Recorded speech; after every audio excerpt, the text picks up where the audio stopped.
Sige po, palakpakan po natin ang atin po mga baptize, no? Mukhang hindi nyo, baka sakaling hindi nyo po ma-identify yung signature po ng nag-baptize dyan. Kasi yun po yung tunay kong pangalan, Felicissimo. Hindi ko po pinagmamalaki, kinakahiya ko po, pero wala pong magagawa at kailangan pong ilagay. Kasi po yun, official document nyo po yun, no? Iba sa inyo, balang araw mag-abroad, magta-travel para mamalengke sa Hong Kong. Amen. Amen. Amen. Kailangan nyo po yun mga kapatid. Kailangan nyo sa visa, sa mga papers po, official papers. Kaya nga po, pag official papers yan, yun po, official din po yung ating pangalan. Otherwise, kung ano lang po, kung hindi siya official, June Vestidas lang po ang ating signature. Amen. At wag niyo po akong tawagin sa tunay kong pangalan. Amen. Hindi kayo makakarating sa langit. No. Of course, walang kinalaman yan. Okay, so pwede magtumayo tayong lahat. As usual, high-fivean po natin ang ating dalawang katabi. And then, mamayang konti, kakamayan po natin ang 6 katao. Ilang tao? 6 katao. And then, pagkatapos nating makamayan, mamaya, mag-group tayo ourselves into 3 persons, 1 group, 3 persons in 1 group, no? So tatlong katao, mag-group po tayo. So mamaya hawak po tayo ng kamay and then magbe-beso-beso. Hawak ng kamay and then ipagpe-pray po natin yung bawat isa. Okay po ba 'yon? So meron tayong space sa gitna, sa gilid. I don't want you to stay doon po sa gitna kasi nga yun po yung reason kung bakit natin ibinenta yung ating makakapal ng mga benches kasi ayaw ko pong matali tayo, no? Gusto pong malaya po tayo makapag-fellowship. Okay po ba yan mga kapatid? So sige po, puntahan natin 6 katao, kamayan natin, God bless ya. Sabi natin, no? God bless ya. Batiin naman po natin. And then find a new partners this morning. Yung iba naman, wag naman yung laging kapartner ninyo, no? 3 katao, hindi yung dating kapartner, yung bago naman, para may bagong kakilala, no? And then you hold hands together at magpe-pray po tayo mamaya. Ipagpe-pray po natin ang ating service, ipagpe-pray po natin ang bawat isa, ipagpe-pray po natin ang ating family, ipagpe-pray po natin ang mga pag-aaral ng estudyante. Okay po ba yun mga kapatid? Okay? So sige po, occupy itong sa harap, sa gilid. Wag na po dyan sana. Kaya pwede namang i-rearrange po yung mga monoblocks natin upuan. Pwede yung i-rearrange. So hawak kamay po tayo, no? Yan. Thank you very much. Isituate po natin na everyone is my partner. Okay? Kung wala po talagang, hindi po pwede yung 3. Pwede namang 4, pwede namang 2. Basta hanggat maaari, wala pong maiiwan, no? Okay? Is everyone has a partner? Amen? Tingnan po natin kung may partner. Kung wala po, partneran naman natin. Okay, so sige po mga kapatid, tingnan natin, no? Yan, salamat po for doing the extra mile, bros. Yan, thank you very much. Almost ready na po ang lahat, no? Tama? Okay. Long, sama mo naman si William at saka si Liam. Meron na. Okay. Sino pang wala? Ikaw, talon ko muna. Hindi na. Okay, so at the count of 3, I want us to pray together. Ayan, okay. At the count of 3, pagpe-pray po natin yung katabi natin, pagpe-pray natin ang bawat isa, ang ating family, ang ating trabaho, ang ating kalusugan. Pag-pray po natin ang service natin today, please also pray for me. I need your prayers. I need the wisdom and strength from the Lord. Kailangan po natin ang bawat isa. Pag-pray po natin ang ating mga cell groups. Pag-pray po namin, pupunta kami ng Butuan mamayang gabi. This is the 3rd batch, no? Na mula sa ating leader, so pray for safe travel. And of course, yung ating home office will continue to grow. Ito is ang importanteng project po natin this year. Pinaka-importante as far as I'm concerned. So ipagpipray natin na lumawak, bumilis po ng growth ng ating company na ito na magpo-provide ng work sa marami pong mga workers po natin. At the count of 3, sabay-sabay po natin panalangin. Are you ready? Say yes. Okay, 1, 2, 3. Come on, let's pray together. Father, thank you, Lord. We honor you. We thank you, Jesus, for your work sa aming buhay, Panginoon. We pray that you will continue, Father, to hover over your people and hover over our lives. So God, we pray, O God, for your continued guidelines, Panginoon. empowerment, Panginoon, sa aming buhay. Empowerment sa aming, Lord, sa aming worship sa inyo, O God. Thank you, Jesus, for the opportunity, O God, of worship. Opportunity, Lord, that we can serve you. Opportunity, O God, we can honor you, Lord, sa aming pong buhay at sa aming pong pananampalataya. I pray, Lord, that your name will be lifted up, O God. Name will be lifted up, O God, sa aming pong buhay, sa aming pong puso at sa aming isipan, O God. Thank you, Jesus. We pray for health, Lord. Dalangin ko namin yung healing sa aming pong mga may sakit. Dalangin ko namin, Lord, ang iyong empowerment sa aming pong buhay at sa aming puso, Panginoon, Lord. We pray revival sa mga churches, Panginoon. We pray, Lord, for evangelistic, Lord, efforts, Panginoon, to manifest more and more. And I pray, Lord, magiging sa aming pong, Panginoon, place doon sa city. We pray, O God, for your empowerment, Lord, sa aming buhay. O God, we pray, Lord, for your continued guidance, your continuous, Lord, ng pagkilos ni Lord sa aming pong buhay, sa aming mga puso, Panginoon. And we pray, O God, ng inyong empowerment, Lord, from the Holy Spirit. Father, Lord, we dedicate our lives to you. We dedicate, Lord, our souls to you. Speak to you, Lord, through your words. Speak to God sa pamamagitan po, Panginoon, ng inyong kapangyarihan, Lord, sa aming buhay, O God. Save people, O God, from our sins, O Father, Lord, and bring us, O God, to higher discipleship, Lord, sa aming pong pananampalataya, O God. Lord, we honor you, God. We bless you, God. Thank you, Lord, for your work. Salamat po, O Diyos, sa inyong patnubay. Salamat po, Lord, sa kanang kapangyarihan, O Lord, sa aming mga puso, Panginoon, sa aming isipan, O God, in the glory of your name. Thank you, Jesus, O Lord. Lord, we honor you. We bless you, Father. We pray, Father, for your word, Panginoon, the work and accomplishment, Panginoon, sa aming buwan. Salamat sa mga estudyante. We pray, Lord, na pag-aaral, kapag-igihan ko nila, Lord, they will accomplish, Panginoon, greater things sa kanilang buhay, Panginoon. Lord, we pray sa mga career, sa mga trabaho, Lord, gamitin niyo po kami, Panginoon, para sa ganun po, Lord, ay magamit namin ang aming buhay. God, given potentials, Panginoon, for the glory of God. Speak to your people, O God, for this message today. I pray, Lord, we will start here our hearts, Panginoon, steer our hearts to you, Lord. Maraming pong salamat, Lord, sa opportunity lagi na makapanalangin sa bawat isa. Dinadalangin po namin, Lord, ang mga kasamahan po namin, Lord, kahawak po namin kamay, mga kapatiran po namin, Lord. I-bless niyo, Lord, ang kanilang buhay, ang kanilang family, ang kanilang marriages, ang kanilang pong mga magulang, ang kanilang pong mga anak. And Lord, kung sila po ay nag-aaral, Lord, patnubayan niyo po at bigyan po silang wisdom na nagagaling sa inyo. Magtagumpay po sila sa kanilang pag-aaral para may handa nila ang kanilang buhay sa lifetime of career and ministry service, Panginoon, para sa inyo na magagamit po nila ang kanilang skills, talents, and giftedness, Panginoon, to expand your kingdom here on earth. Dalangin po namin, Lord, mga trabaho po namin, dalangin po namin, Lord, pagkalooban niyo po mabuting pangangatawan. Gamitin niyo kami, Lord, sa mga kumpanyang aming pinagtatrabahuhan.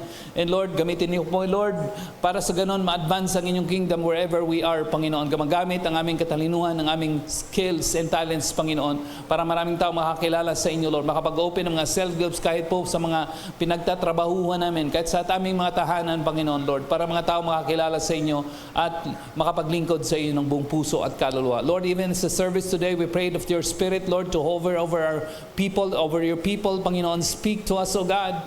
Lord, be in our midst, Panginoon, ministering to our hearts, ministering, Lord, to our distressed, Lord, heart and spirit, Panginoon. Kung kami po ay napapagod, dalangin po na makakatagpo kami ng kapahingahan sa inyo pong presensya. Kung kami, Lord, may mga struggles, dalangin po namin, Lord, clarity, Panginoon, that comes from your word will be our gift, Lord, for today. And we pray, Lord, sa mga challenges namin sa family, help us, O God, to persevere, or help us, O God, to persist, and give us, O God, the right attitude in every situation, Panginoon, trusting you in every step of the way because you know that you care.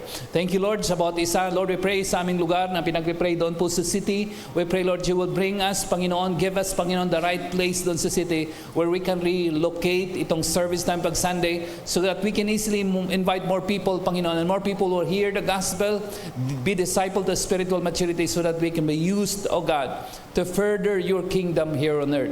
Maraming pong salamat. We pray, Lord, for our home office. Continue, Lord, to bless this company, Panginoon, that you have started. We pray, Lord, more people ay makikinabang sa company dito. More talents and gifts, Panginoon, ay magamit, Panginoon, to advance your kingdom here on earth. We honor you, Lord. Thank you, God, for how you will minister to God's Holy Spirit. Thank you, Lord, for your word today. We pray, Lord, you will use this word, Lord, to strengthen us, to empower us, oh God, and to give us clear vision for what you would want us to do in our lives in the future, today and in the future.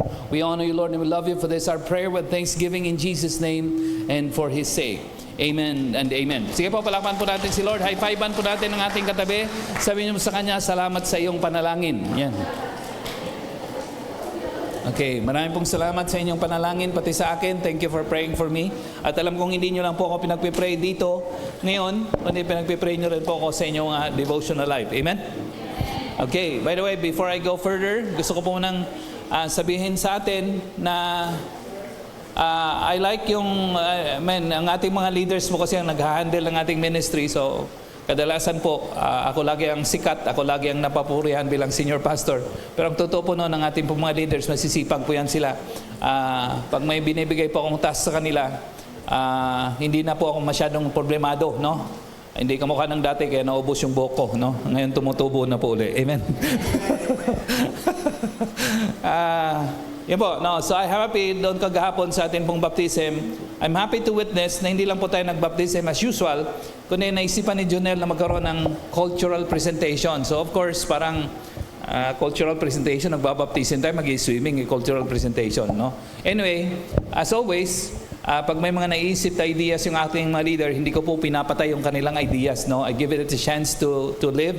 Kasi hindi natin alam, no?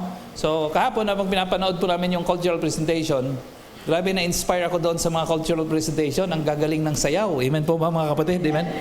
Sino ang nag-champion ko kagahapon sa yellow? Yellow? Okay, yeah. So parang meron akong ini-expect na. Okay. Anyway, malamang po, nagbibiro lang si Pao, bias daw. Alam ko naman po mga kapatid na maayos yung magagaling po yung ating mga judges. Personally, hindi po kasi ako kasama sa judge. Personally, gusto ko yung first na nag-present. Anong kulay yun? Red. At saka yung sumunod. Ano yung no. So personally, parang sa akin, parang pinagpraktisan ng 3 months. Parang hindi nagkakamali. Pero anyway, maganda din po yung yellow, no? I'm not taking away anything from the yellow, no? Delikado ako. Baka magwelga yung mga ushers natin. Anyway, I'm so happy to witness kasi tuwang-tuwa po akong pinapakita, no? Kaya sabi ko sa ilang mga leaders natin, mukhang maganda yata na tuwing natin, sa mga event natin, mukhang mayroon na talagang planuhan natin yung cultural presentation. What do you think? What do you think, mga kapatid? No? So anyway, pagpahandaan po natin yan, no? I'm believing, no? I'm expecting, gusto kong makita talaga si Gertrude na sumayaw uli. Amen? Ang galing sumayaw yung batang yan. Anyway, ano po natin yan, no? Pagplanuhan po natin, ang ganda-ganda pong pakinggan, no? Yung na-occupy kasi yung regular po nating pinupuntahan doon sa Riverview, yung malaking place, na-occupy kasi nga doon. So na-occupy, nilipat kami doon sa medyo malayo ng konti. So yung buong doon, buong first floor. Yung second floor may mga nakapag-occupy din. Natutuwa ko na nung pinapanood kong gano'n na nagpe-presentation, nanonood sila sa atin. Grabe, no? Hindi na nila ginawa yung dapat nilang gagawin ng pagpunta doon, no? Nandun na sila, nanonood na, no? Ang galing, gano'n, ang galing. So, palakpan po natin ang lahat sa inyong mga presentation. Yes! Anong tawag doon sa no? Kalinga dance ba yun? Yung ginagawa ni Pot? Kalinga dance, oh, yeah. Ang pinakasikat doon si Pot. At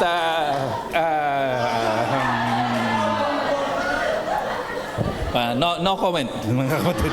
No comment. Kasi pag pag nagko-comment ako ng Alaska ako, ginagaya niyo ako, ya. Tapos yung tao, umaasa na, bakit ka tukso-tukso gano'n? Hindi naman pala. Ako po ang may kasalanan. So, I know my lesson. Amen, mga kapatid? Tahimik lang. So, sabi mo sa katabi mo, tahimik lang. Huwag na po tayo. Nag-commit na po ako, hindi na ako manunukso. Amen? Iwasan na natin ang panunukso, no? Pag hindi natuloy, parang ako ang may kasalanan. Kaya wag na natin gawin, no? Anyway, yes. I'm praying na bago po tayo magkaroon ng ating anniversary celebration sa September, mga 3rd or 4th week po yata yan, what we will be able to find a place sa city, pinag-pray na po nating matagal yan, ililipat po kasi natin yung ating Sunday service, kasi kung bakit doon sa city, mas madali kasing puntahan. At dahil madaling puntahan, madali din tayong maka-invite. So alam ko namang mahal po ang rentahan po doon, alam ko naman po, nagsisearch po tayo at malang renta. Pero I'm believing that God will provide the greater finances para yung ating Sunday celebration ay doon na sa city. Amen? Amen? Okay po ba yun? Okay, mas madaling puntahan. So, ipag-pray po natin yun. Palakpan po natin si Lord sa ating pong buhay. Today, na-amaze po ko kasi kadalasan po magti-30, hindi ko alam kung 34, 35, 36 years na po yata akong nagpapastol. So, para sa akin, parang marami na yatang topics, kung hindi lahat, ay na-preach ko na. But as I was preparing this message, it dawned on me na sabi ko parang hindi ko pa ako nakapag-preach. Imagine nyo, 34, 35 years, hindi pa ako nakapag-preach ng ganitong topic. Nakapag-preach ako ng seminar, nakapag-preach ako about finances, pero about prosperity, hindi pa ako napag-preach kahit minsan. Kasi nagre-record po ako ng aking mga talk. Pag saan ako nag-i-speak, saan ako nag-i-speak na seminar sa mga churches, naka-record po yung aking mga, nagpa-file po ako sa notebook, naka-file po noon, systematic po ako pag nagpa-file. So, alam ko po yung mga dati ko pong preaching sa iba-iba pong lugar. So, wala pa po akong na-preach about prosperity. And that's what I want to preach today. Ang title ng message ko is God Wants to Prosper Us. Ano pong title? God wants to prosper us. Sa Tagalog, gusto tayong pagpalain ng Diyos. O kaya gusto tayong pagyamanin ng Lord. Amen? Amen po mga kapatid? Parang hindi ko makapag-amen. Amen. Okay, tingnan niyo po yung katabi mo. Parang mayaman lang yan. Amen? gusto talaga, dapat yumaman talaga, hindi lang parang mayaman. Tama po ba mga kapatid? Di ba, tingnan mo ang katabi mo, parang maligaya yan. Dapat hindi talaga parang lang eh. Dapat talagang maligaya. Tama po ba mga kapatid? So I'm praying that I will be able to preach a series on this at lagi ko siyang preach madalas kasi ako ay naniniwala that this is an important topic, hindi lang para sa akin. Kasi ako, biktima din po ako ng poverty mindset. And ako po ay naniniwala, marami po sa atin, biktima tayo ng poverty mindset. Ang mindset po natin, mahirap. Alam niyo po ba, ng ating reality sa ating buhay, dumarating yan, bago ang darating ang reality sa ating buhay, kung darating muna sa ating mind, yung pangarap na yun na balang araw magagawa mo. Kunyari, hindi ka makakagraduate ng college nang hindi mo pinangarap makapag-graduate ng college. Tama mali? Tama hindi? Tama? Okay, hindi ka makagraduate ng college nang hindi mo pangarapin na makakagraduate ka ng college. Tama? Tama po? Ibig sabihin, hindi ka magiging mayaman nang hindi mo pangangarapin na ikaw magiging prosperous. Before you achieve big, you must be big. At least dito po sa mind. Before you achieve great things, you must be great muna dito. Are you following? Okay. Now, kung bakit tayo, poverty yung ating mindset, I've realized na ako din, poverty din yung aking mindset. No? Mahirap yung aking kaisipan. Again, I'm also a product of our education. Maganda po ang edukasyon po natin, pero hindi po siya perfect, no? Ang edukasyon po natin is always brought about by mga colonial mentality. Inapi po tayo ng Amerika, inapi po natin tayo ng Kastila. Ang mindset po natin ay mindset ng api. Are you with me? Hindi mindset ng nang-aapi, mindset ng api. Kaya pagdating sa prosperity, ang mindset po natin, hindi tayo nag-iisip na pangmayaman. Hindi po tayo nag-iisip ng ganyan. Kunyari, ang mga Chinese, lagi silang businessman. Tama po ba mga kapatid? Tama po? Bakit? Chinese lang ba ang pwedeng mag-business? Amen? Or para sa lahat yan? Tama po ba mga kapatid? Tama? Ibig sabihin yun, brought about by their thinking and their education. Tama po? So, dapat ganun din po tayo mga kapatid, no? I'd like to quote dalawang scriptures na kung saan nakikita ko po, ito yung humubog sa akin ng mali at humubog din po sa maraming tao ng mali. For instance, 1 Timothy chapter 6 verse 10. Ito po laging kino-quote. Okay, basahin po natin. At the count of 3. 1, 2, 3, go. For the love of money. Okay, pwede na pong tumigil. Hindi po natin kino-quote ng ganyan po sa buong verse. Ang kadalasan po nating naririnig at kino-quote, ang money ay masama. Ibig sabihin, ang madalas po nating nadidinig, ang pera ay masama. Money is evil. Sabi natin, money is evil. Pero ang tanong, ano nga ba talaga sinasabi ng Bible? Is money evil according to the Bible? Sabi mo sa katabi mo, na. Hindi po yun ang sinasabi ng Bible. Basahin natin maigi. okay, come on, read with me. 1, 2, 3, go. For the love of money is the root of all kinds of evil. Ibig sabihin po, ang money is not evil. Kaya importante na i-interpret natin ang Bible ng tama. Are you with me? Are you with me? So sabi, karamihan po, in fact, ako po naniniwala talaga ako na gano'n na biktima, na bunga ako ng maling mindset. Dapat matagal na akong mayaman. Amen. Amen. Aso lang, matagal na akong mayabang. Dapat mayaman, no? So for the love of money, kasi nga po, money is evil. Yun po ang na-register sa isip ko. Pero hindi po nakalagay na money is evil. Ang nakalagay, love of money. Are you with me? Ibig sabihin ng love of money, isa-sacrifice mo yung relationship, isa-sacrifice mo yung health. Tama po ba, mga kapatid? Just to have money. Ibig sabihin, money ang preoccupation mo sa buhay. Yun po yung love of money. Iyon po yung tinutukoy ng Bible, love of money. Pero ang money itself is not evil. Because money is amoral. Ano po ang money? Amoral, yan po yung technical term. Ang ibig sabihin po ng amoral, it is neither good nor bad. Ibig sabihin neutral. Hindi siya masama, hindi siya mabuti. Tama po mga kapatid, nasa gamit kung paano mo siya gagamitin. Tama po ba mga kapatid? Kunyari, microphone, this is amoral, neutral. Pwede ko siyang magamit ng mabuti. Pag ginagamit ko siya ngayon, mabuti yung gamit ito. Tama? Tama? Pag binato ko ito kay John rin, masamang gamit. Tama po ba mga kapatid? Are you with me? So, wag kong gagawin masama. Wag kong batuhin si John rin kasi masama. Si Mark na lang ang... masama pa rin, masama pa rin. Are you following so far? Amen. Another verse na madalas po nating nadidinig at ako'y naniniwala, walang duda sa mind ko na ito yung humubog sa akin kung bakit hindi ako nag-iisip paano palaguin yung pera, hindi ako nag-iisip na magiging businessman, hindi ako nag-iisip na magturo ng businessman, kasi nga gano'n nun. So, bro, yung ating verse dyan sa ating, nailagay ko ba, David? Yung sumunod yan. Sorry. Hindi bro yung isa. Hindi ka ba nalagay yan? Saglit lang po mga kapatid. Bigyan ko yung isang oras. Hindi, saglit lang po.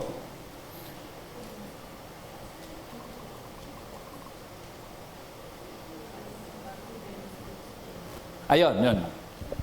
Yun sinasabi ko.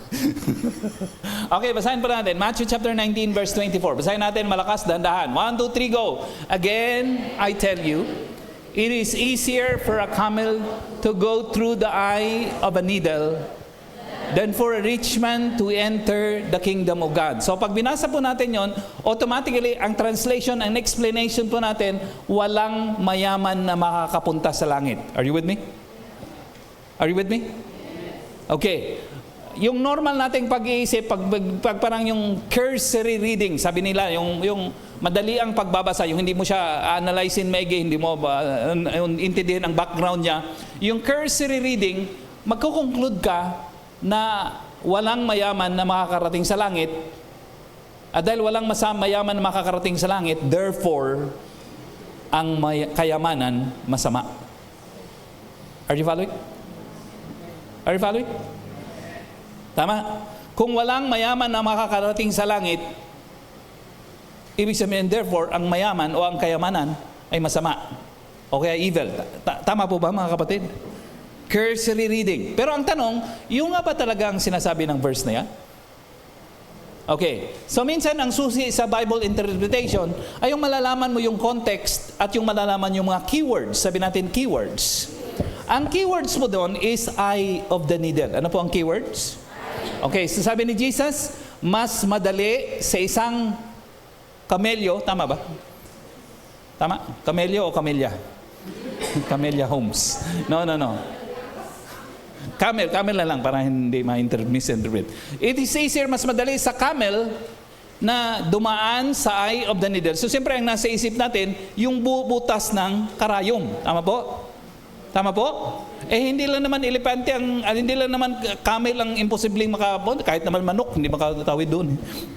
Kahit nga ipis eh. Are you with me?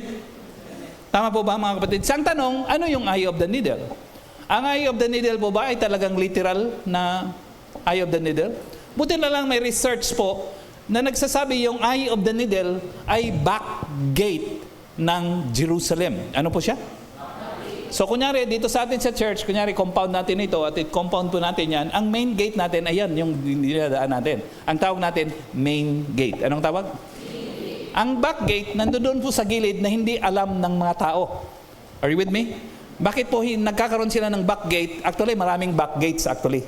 Na hindi alam ng karamihan. Lalo't hindi alam ng kalaban. Bakit sila nagba-back gates? Kasi pag sila'y naglalabanan, nagpapatayan, laging ang dumadaan po ang mga kalaban doon sa front gate or sa main gate. Tama po ba mga kapatid? Pag ang isang bansa ay natatalo, ang mag-exit sila, tatakbo sila. Saan sila tatakbo? Siyempre hindi sila tatakbo sa main gate. Kasi nandoon ang kalaban eh. Doon lagi sila tumatakbo sa exit gate o kaya sa back gate. Are you following? So maliliit pong gate yan kaysa sa main gate. At pag camel po ang nidadala nila, nagdadala sila ng supplies doon sa magitan ng camel. Pati ang camel ang dadala ng supplies, dahil maliit na nga yung gate, mababa pa yung height. Sa amin sa Bisaya, hayet ba? Hayet. Are you with me? Are you with me? Maliit na nga yung gate, mababa pa yung height. So ibig sabihin, pag camel na dala mo, punong-puno ng karga yan, punong-puno ng supplies, hindi siya makakadaan. Kasi yung karga niya sa likod, tatama. So ang kinakailangan niyang gawin, tatanggalin yung buong karga, mano-mano, imamanwal, ibubuhatin ni John Lynn. Amen mga kapatid?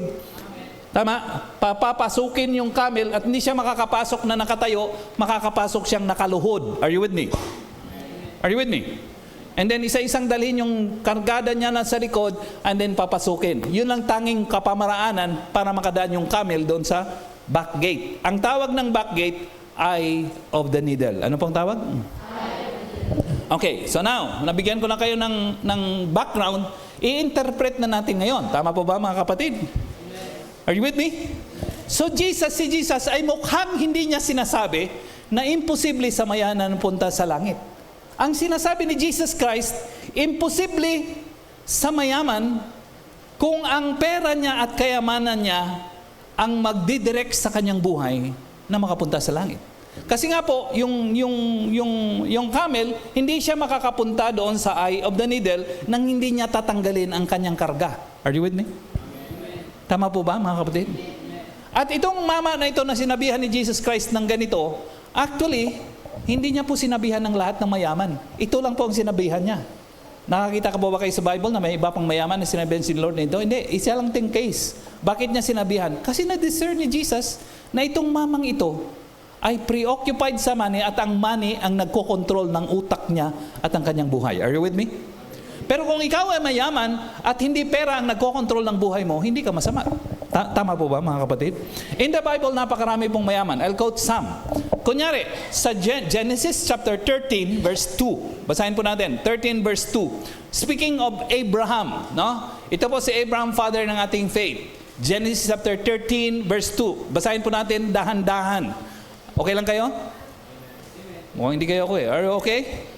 Amen. Okay. Bago siya tinawag na Abraham, ang kanyang pagan name first ay Abram. Okay, pero si Abraham yon. Later on, pinangalanan siya ni Lord na Abraham. Okay, basahin po natin. Dahan-dahan, malakas. Are you ready? No, you're not ready. Are you ready? Say yes. Yes. Okay, 1, 2, 3, going. Abraham had become very wealthy in livestock and in silver and in gold. Okay, dandahan. So si Abraham, na tinuring ng Lord na father of faith, okay, katagalan, pinaalis siya ni Lord sa Ur of Chaldees, pinapunta siya sa promised land. So hindi na alam ni Abraham kung saan yon, pero sumunod siya kay Lord. Sa kanyang pagsunod kay Lord, unti-unti siyang binless ni Lord. Dito sa lugar na ito, marami na siyang blessing. So sa kanyang pagsunod kay Lord. So sabi din, dinidescribe siya, si Abraham daw po had become, ibig sabihin po, hindi siya dating wealthy, naging wealthy na lang siya dahil sa kanyang katapatan sa pagsunod kay Lord. Malinaw po ba yan mga kapatid? Had become very wealthy. Hindi lang siya wealthy. Anong sabi ng Bible? Very wealthy. He has become very wealthy at sinabi kung saan siya mayaman. In livestock. Are you with me? Are you with me? Sa mga kahayupan. Sa mga hayop, ibig sabihin po, mga kapatid. At sa gold and silver. Yun po ang importanteng possession nung unang panahon. Ang gold hanggang ngayon po ay pinakamahal. At ang silver, mga pinakamahal na klase ng pilak, ng pera, nung unang panahon. Tama po? Tama po? So, mayaman ka sa gold, okay na, matindi ka na. So, si Abraham, mayaman na sa gold, mayaman pa sa silver, mayaman pa kay Roxanne. No. Asawa po ni Gold yun. Hindi kasama kay Abraham yun, kay Gold lang. Ang dami na kanyang gold, ang dami pang silver, ang dami pang mga hayop. Ibig sabihin sa lahat ng area na pwedeng i-quantify yung kanyang kayamanan, hindi lang po siya mayaman. Sabi ng Bible, mayaman na mayaman. Automatically, ang Bible po ganito, isang principle na naman ng Bible interpretation, ang Bible po, united ang message. Ano po ang Bible? From Genesis to Revelation, pare-pareho yung message. Nagkakatugma ang mensahe. Hindi pwedeng ang Genesis sinasalungat ng Revelation. Hindi pwedeng ang Deuteronomy sinasalungat ng Job. Hindi pwede. Magkakatugma sila yon. Importanteng principle po yon ng Bible interpretation. Ibig sabihin, hindi pwedeng sa Old Testament, nagsasabi ang Diyos, dapat mayaman na mayaman ka. And then sa New Testament, sasabihin, dapat mahirap na mahirap ka. Hindi pwede. Kasi nagkakasalungat yon. Are you following? Tama po ba mga kapatid? All throughout the Bible, ang Bible pare-pareho ang tinuturo. Merong tinatawag na unity. Anong meron? Unity. Kung anong tinuturo sa Old Testament, sinususugan ng New Testament. Yung tinuturo dito, sinususugan dito. Ganyan po yun. Are you with me? So balik tayo kay Abraham. Si Abraham become very wealthy. Malinaw. Malinaw po mga kapatid. Puntahan natin si Isaac, anak po ni Abraham. Genesis chapter 26, verse 2. The Lord appeared to Isaac, sabi natin Isaac, and said, do not go down to Egypt, kasi plano niya sanang mag-abroad at pumunta ng Hong Kong. Are you with me? Para magtrabaho. Tama, kasi siyempre nandun ang opportunity. So Lord, sabi niya, maintindihan mo naman ako kasi siyempre nangangailangan yung aking pamilya, sabi ni Isaac. And then the Lord spoke to him. Sabi niya, huwag kang tumuloy sa Middle East. Amen mga kapatid. Anong sabi ni Lord sa kanya? Do not go down to Egypt. Live in the land where I tell you to live. Mamuhay ka doon kung saan kita nilagay. Magtrabaho ka kung saan kita pinapapunta sa home office ng Calvary. By the way po, ang pangalan po ng ating home office company, it's a company, ang pangalan po ay The Multipliers. Ano pong pangalan? Bakit po multipliers? Because we believe, the Lord has impressed in me, I believe na itong ating company will multiply. It will multiply disciples. It will multiply workers. Are you with me po mga kapatid? At yung mga clients po natin na nagtitiwala sa atin, may papagawa sila sa atin, i-multiply din po natin ang kanilang effectiveness sa company. Amen po mga kapatid? Kaya ang tawag, the multipliers. Ano pong tawag? So balik na kay Isaac. Sabi ni Lord, live in the land where I tell you to live. Verse 12. Ano na po natin? I-direct na po natin. So Isaac, come on, read with me. Count of 3. 1, 2, 3, go. Isaac planted crops in that land, and the same year he reaped 100-fold. At nakalagay talaga kung anong dahilan eh. Hindi sinabing kasi nakatsamba siya. Nilagay talaga kung anong dahilan eh. Because, ano daw po? Because the Lord blessed him. Malinaw talaga kung saan nanggagaling ang kanyang kayamanan. Kung saan nanggaling ang kanyang blessing. The Lord blessed him. Are you with me? And then verse 13. The man became, ano daw po? Come on, read with me. The man became rich, and his wealth, ano daw po? Continued to grow until he became, ano daw po? Very wealthy. Now, hindi pwedeng mali si Abraham. Hindi pwedeng mali si Isaac. Hindi pwedeng mali si Job. Na kahit sino pong banggitin mo sa Bible, especially Old Testament, mayayaman yung mga yan. Without exception, mayayaman yung mga yan. Are you with me? Are you with me? Tama po? And he became very wealthy. In fact, sa verse 14, yung kanyang wealth nag-attract ng envy sa mga Philistines. He had so many flocks and herds and servants. And then, ano sabi doon? That the Philistines, ano daw po? Envied him. Sobra siyang mayaman na kinainggitan na siya ng Philistines. Sabi niya, sa aming lugar ito. Itong stranger na ito na nanggaling ng kapis. No, hindi siya nanggaling ng kapis. Are you with me?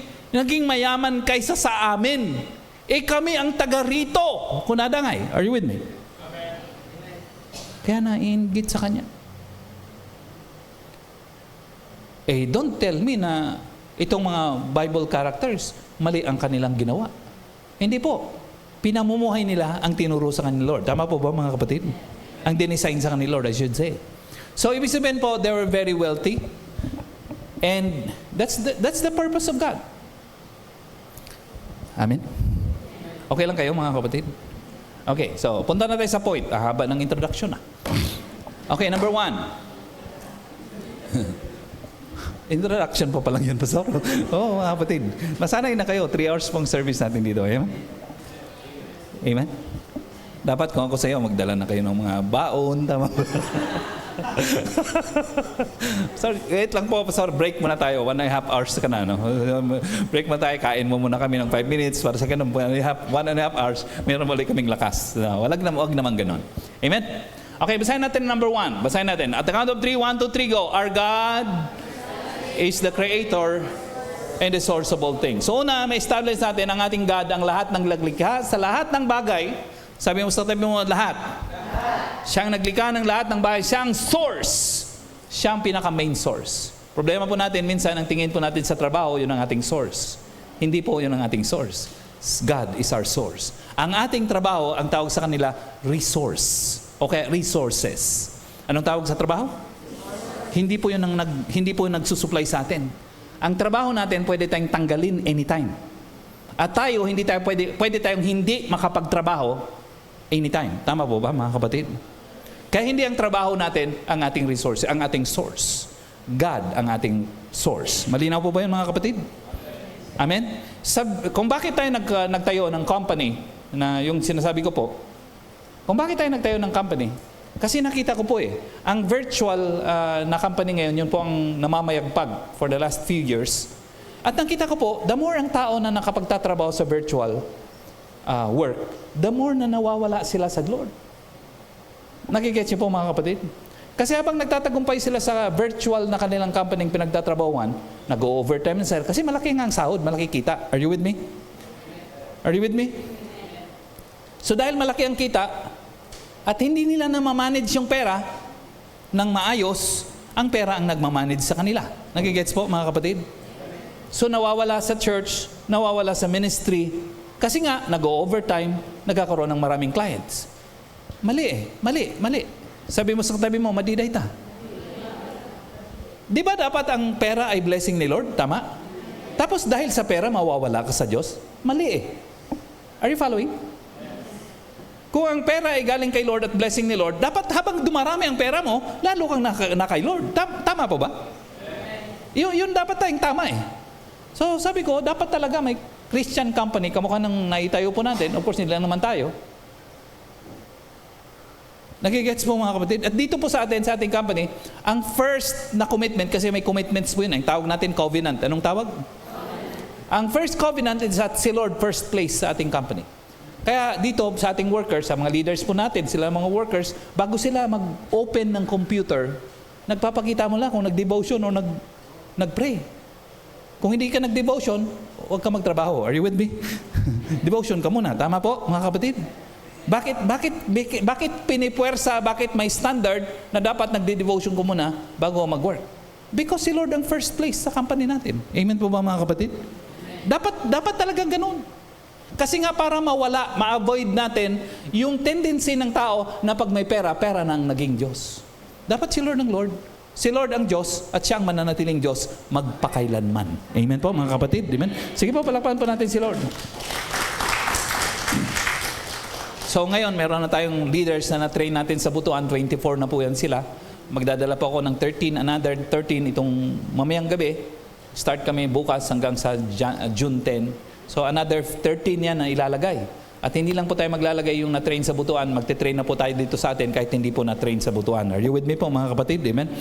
And we pray na itong taon na ito, marami na po ang ating workers at maraming mabibless na family dahil po sa blessing ni Lord sa ating buhay. Palakpakan po natin si Lord. Amen?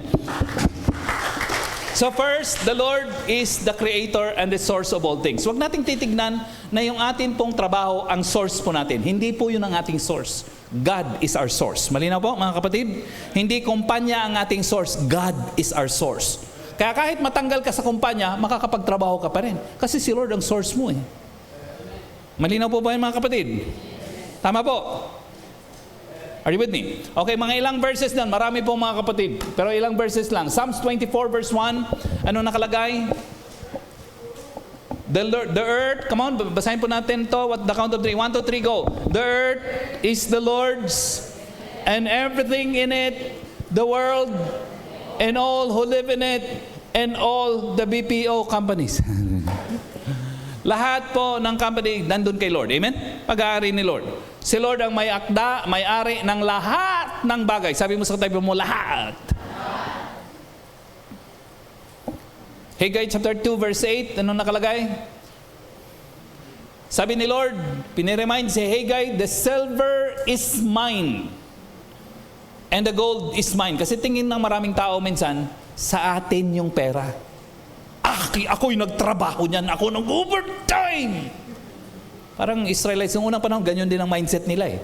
Pag pinagpapala sila, lumilipat yung loyalty nila doon sa blessings. Kaya nire-remind lagi sila, Lord, teka lang. Nakakalimutan niyo kung anong katotohanan. Sabi niya, the silver is mine and the gold is also mine. Malinaw po ba mga kapatid? Are you with me? Yung nakatagong pera mo sa bangko, akin yan. Pati yung perang darating pa sa iyo, akin pa rin yan. Are you with me? Are you with me? Kasi tingin natin atin. Kaya nire-remind tayo ng Lord, yung kita ko akong nagtrabaho nan. Sino sa iyo nagbigay ng lakas? Are you with me? Sino sa iyo nagbigay ng opportunity? Sino sa iyo nagbigay ng wisdom para makapagtrabaho? Diba lahat nun galing kay Lord? Tama po? Kaya sabi ng Lord, the gold is mine. The silver is mine. Lahat yan akin. Malinaw. Amen? Kindatan mo ang katabi mo. Amen, mga kapatid. Tama. Anong next verse natin? Bro, pakilagay nga. Sabi niya, Psalms 50 verse 10. Basahin natin malakas. 1, 2, 3, go. For every animal of the forest is mine, and the cattle on 1,000 hills, and even the hills are mine. Are you with me? Amen? Tama. Nire-remind lagi ni Lord eh. Sabi niya, lahat ng, kasi noong unang panahon, ang mga hayop po precious, kasi nga mahal nga po ang presyo. Kaya sabi nila, nire-remind ni Lord yung Israel, sabi niya, every animal in the forest is mine. Amen? Sabi mo sa tabi mo, that's mine. Akin yan, sabi ni Lord. Pati yung mga nakikita niyong mga baka, mga kabakahan sa bundok na kumakain ng mga grass. Yung nakikita niyong mga baka dyan sa Pangasinan, akin yan, sabi ni Lord. Are you with me? Hindi yan pag-aari ni congressman. Amen. Akin yan. Malinaw po ba yun mga kapatid? So God is the source. Malinaw po? Malinaw. Alam mo bakit hindi tayo pinagpapala? Kasi tingin kasi natin si Lord hindi source eh. Ang tingin natin ng source, kumpanya. Ang tingin natin ng source, yung trabaho. Tama po? Tama? Yun. Sabi mo, yun. Okay. Okay, number 2 na po tayo mga kapatid. Number 2. Point number 2. Basahin po natin. God, at the count of 3. 1, 2, 3, go. God has set forth guidelines for our success and prosperity in His Word. Papag-aari lahat ng Lord ang kayamanan at naglagay siya ng guidelines sa kanyang Word sa Bible na yun ang magtuturo sa atin, mag-guide sa atin kung paano natin makamit yung kayamanan. Malinaw po ba yan mga kapatid? Are you with me? Okay. So kung si Lord ang may-ari ng kayamanan, kanino niya ibibigay dapat? Sa righteous or sa wicked? Practical, no? Righteous dapat. Pero bakit maraming righteous, kamukha po natin, ay naghihirap at maraming wicked ay mayayaman? Di ba? Something is wrong with that picture. Tama po ba mga kapatid? Amen? Alam mo ba, madali, naintindihan ko na eh. Naintindihan ko na. Kung bakit maraming righteous kamukha natin at kamukha ng iyong katabi. Amen po mga kapatid? Righteous yan. Sabi mo sa tabi mo, wala ko na nga eh, righteous ka eh. Yung mga righteous, mahihirap, at yung mga hindi righteous, mayayaman. Something is wrong with that picture. Alam mo bakit? Kasi nga, poverty yung ating mindset. Hindi natin mindset, hindi natin iniisip ang lahat ng kayamanan, pag-aari ng aking ama. At ako ay anak ng aking ama. Kung ano meron siya, akin din pong mamanahin. Hindi po yun ang ating mindset eh. Alam niyo kung saan natin nakuha yung ating poverty mindset, yung mahirap na kaisipan? Hindi naman talaga yan sa Bible eh. Hindi natin nakuha yan sa Bible. Nakuha natin sa tradisyon. Kunyari, tingnan po natin. Anong sinasabi ng mga parents natin nung tayo lumalaki? Anak, mag-aral kang maigi ha. Para sa ganun, balang araw, makapaghanap ka ng trabaho. Kasi yun lang ang tanging kayamanan na pwede kong ipamana, pwede namin ipamana. Ibig sabihin, doon pa lang sa tinuturo sa atin, maganda ang motive, doon pa lang, hindi tayo tinuturuan, nagkaroon ng maraming mana. Tama po? Tama po? And then tinuturuan tayo, employment. Anong tinuturo sa atin? So mag-aral kang maigi kasi balang araw mag-apply ka sa BIR. Tama po ba mga kapatid? Kasi mamamatay ako, wala akong ipapamana sa inyo, mamamatay ka, wala ipapamana sa inyo. So yun, mag-aral ka sa trabaho. Para sa ganon, stable ang trabaho mo sa BIR. Kasi gobyerno yun. So ang tinuturo sa atin, employment. Hindi tayo tinuturo ng wealth creation. Hindi tinuturo. Are you with me? Hindi tinuturo mag-business. Hindi tinuturo na, anak, matindi ang potential mo. Pwede kang magiging businesswoman. Pwede kang matindi ang gagawin mo. Are you with me? Pwede kang magtrabaho sa BIR. Pero at the same time, pwede ka rin mag-business. Tama po ba mga kapatid? Hindi tinuturo. Sa school, anong tinuturo sa atin? Ganun pa rin po. Employment pa rin ang tinuturo sa atin. Are you with me? Kaya nakita niyo po, marami pong mga aral, mga kamukha sa amin, mga doctor, mga PhD, pero hindi po mga mayayaman. Matitindi ang kalaman, matitindi ang title, pero mahirap. Are you with me? Yeah, you are not with me. Are you with me? Kasi nga, tinuro sa atin magpakadalubhasa sa maraming kaalaman, pero hindi tinuro na mag-produce ng kayamanan. Are you following so far? Tama? Kaya tayo mahirap. Pero yun po ang design ng Lord? Hindi.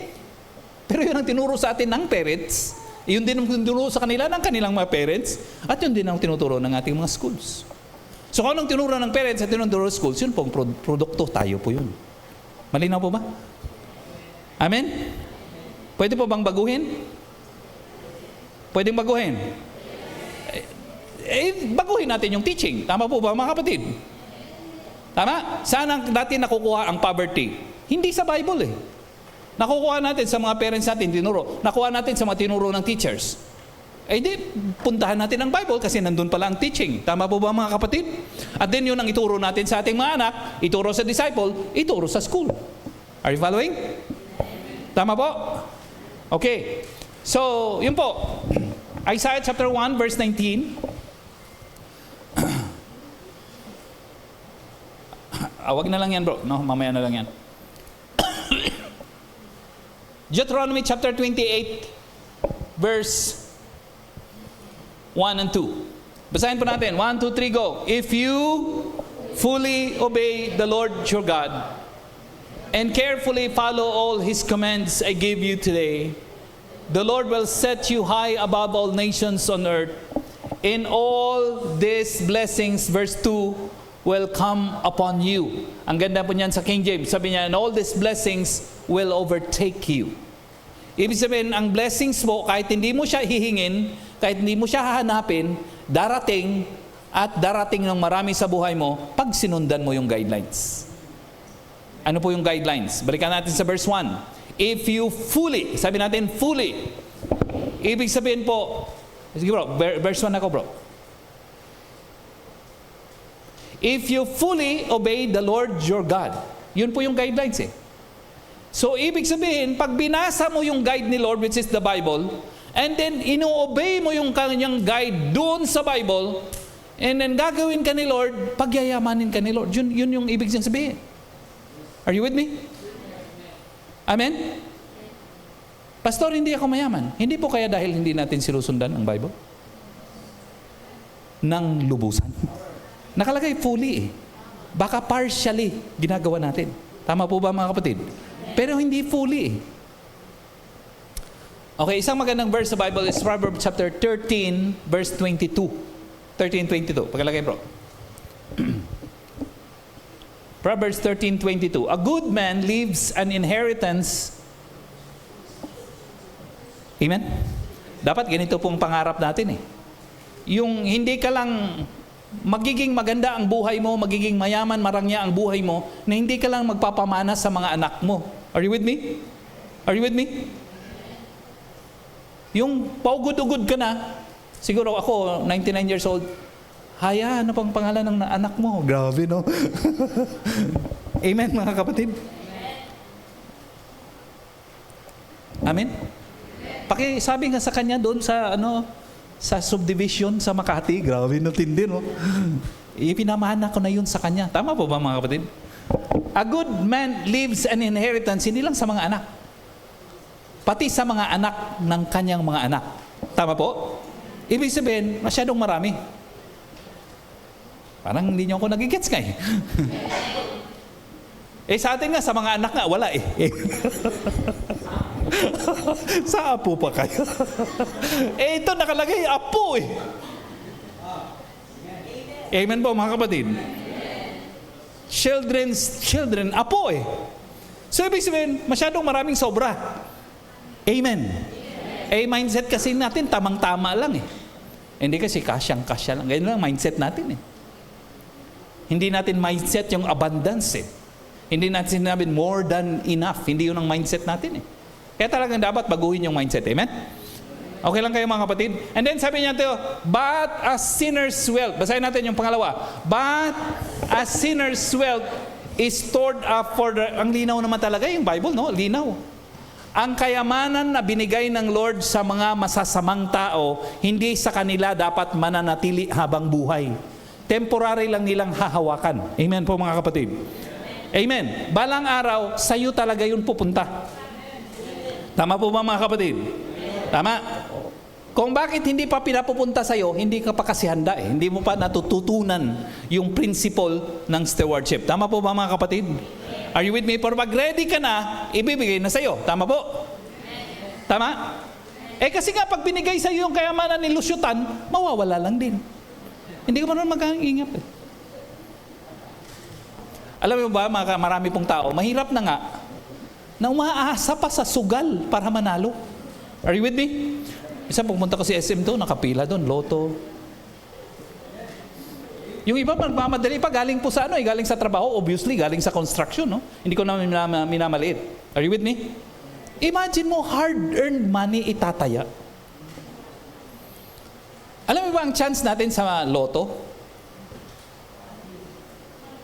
13 million point something times na posible kang malalo. 13 million. Ibig sabihin, mas pwede ka pang tamaan ng kidlat kaysa sa manalo ka sa loto. Hindi po, honest mo talaga, honest. Yun po yung ratio. Pastor, may mga nananalo naman. Siyempre, kung business ko po ay loto, ang ipapakita ko yung nananalo. Tama po ba mga kapatid? Siyempre, hindi ko mapakita yung mga nasira ang buhay dahil sa kakasugal. Tama po? Siyempre, papakita ko doon yung maganda. Nanalo 15 million. Gumanda ang buhay. Pinag-aralan po. May researcher, pinag-aralan yung mga nanalo ng sweepstakes at loto. 2 years lang po, balik sa dating buhay. Nanalo ng 25 million, no? 2 years lang, balik sa dating buhay. Mahirap ulit. Bakit? Hindi kayang i-handle yung kayamanan. Principle, kung hindi mo kayang handle ang konti, hindi mo ma-handle ang marami. Are you with me? So, araw-araw pinagpipray ko po yung ating home office. Lord, bigyan niyo po kami ng clients. Amen po mga kapatid. Pero alam ko din naman na hindi naman pwedeng clients lang ang ibibigay ni Lord. Tuturuan talaga kami, tuturuan talaga tayo ng persistence and perseverance. Tuturuan talaga na may clients ka din na biglang nawala kasi hindi ka po sumipot sa interview. Are you with me po mga kapatid? Amen, mga kapatid. Amen. No, may clients na, ganda ng clients na wala. Bakit? Walang connection yung internet. Ganyan po nararanasan natin. Kaya nagpalagay po tayo, dala-dalawa yung internet. Next week, ipapalagay na ni Brian yung pangalawa. Dala-dalawang mga malalakas at saka mabibilis na internet. Kasi siyempre sa Amerika po, hindi nila maintindihan, sir, there's power interruption here in Gisan. Ay, hindi na maintindihan yan. Sabi ng Amerikano sa'yo, are you with me po mga kapatid? You know, here in Florida, ay, wala siyang maintindihan, hindi niya maintindihan. Kasi sa kanila, normal na may walang interruption. Nagigets po mga kapatid? Amen? So yun po talaga, pagdadaanan talaga nating hardships yan. Hindi talaga puro clients yan. Malinaw? Pero natutuwa ko sa mga leaders natin. Siyempre, discipled ng maigin din at patuloy pang dinidisciple. Ang bilis mag-bounce back, ang bilis ng attitude, ang galing ng attitude. Amen po mga kapatid? Palakpan po natin si Lord. So nakalagay, sabi niya, ang kayamanan ng mga masasamang tao, pinahiram ko lang sa kanila. Pakihawak nga. Are you with me? Si Pastor, pag matuto ng mag-handle ng pera yan, ibibigay ko na. Amen po mga kapatid? Amen? Hindi pa kasi matuto eh. Amen po mga kapatid, tama? Tama po mga kapatid. Yan. Si December, hindi pa kasi magaling gano eh. Amen po mga kapatid. Pag matuto na yan si December, marami na akong bibigay sa kanyang pera. Plus, magagandang lalaki. Amen?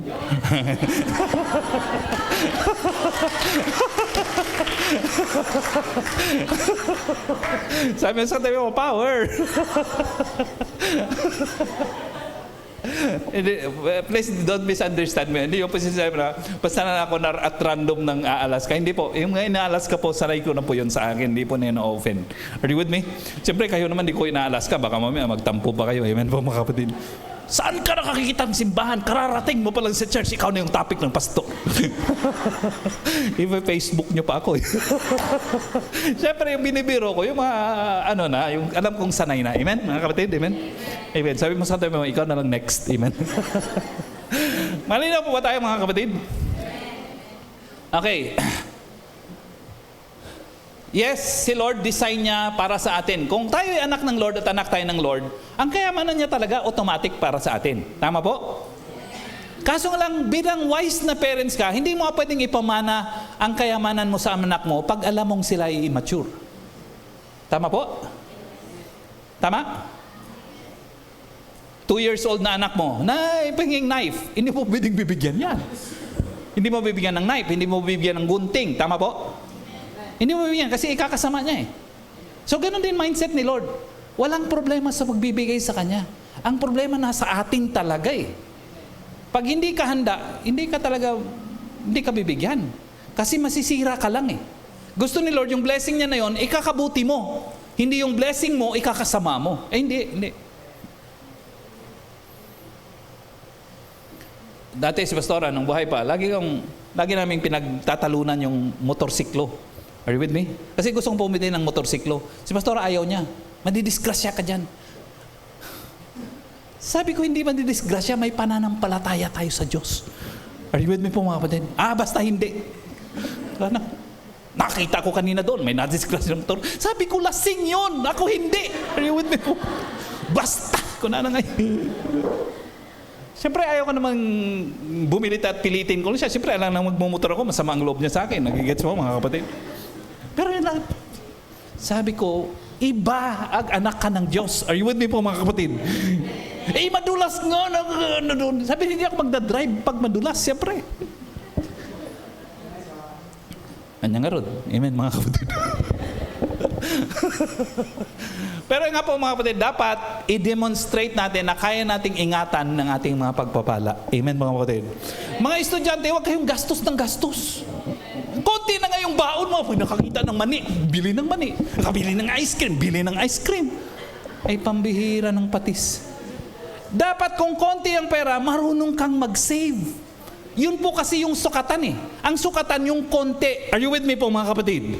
Kasi kung hindi ka marunong mag-ingat sa konti, hindi ka magkakaroon ng marami. Amen? Tama po, mga kapatid. So dapat nagsisave. Pastor, wala na nga mag-save. Meron. Hindi totoo yan. Meron talaga. Hindi talaga totoo na hindi ka makapag-save. Hindi talaga totoo. Pwede ka mag-save kahit konti. Nasa determination yan at desire. Amen po, mga kapatid. Amen? So may pera konti, mag-save. Sabi mo sa tabi mo, mag-save. Ilagay natin yan, mga kapatid. The sinner's wealth is stored up for the righteous. Dapat marunong ka sa konti. Pag maliit pa lang, blessing mo, ingatan mo na yan. Huwag yung bili ng bili. Kung ano-ano. Are you with me? Are you with me? Huwag yung paganda ng paganda. Normal na sa ating maganda. Are you with me po, mga kapatid? Amen. Amen. Sabi mo sa tabi mo, normal na yan. Kahit luma yung damit, basta malinis. Amen po, mga kapatid. Amen. Amen. Normal na yan, mga kapatid. Kahit hindi kayo may kulay yung buhok, maganda pa rin. Amen. Amen. Pastor, paano naman yung walang buhok? Huwag niyo akong pakialaman. Huwag niyo akong galawin. Okay lang kayo, mga kapatid. Amen. Ano yung pangalawa?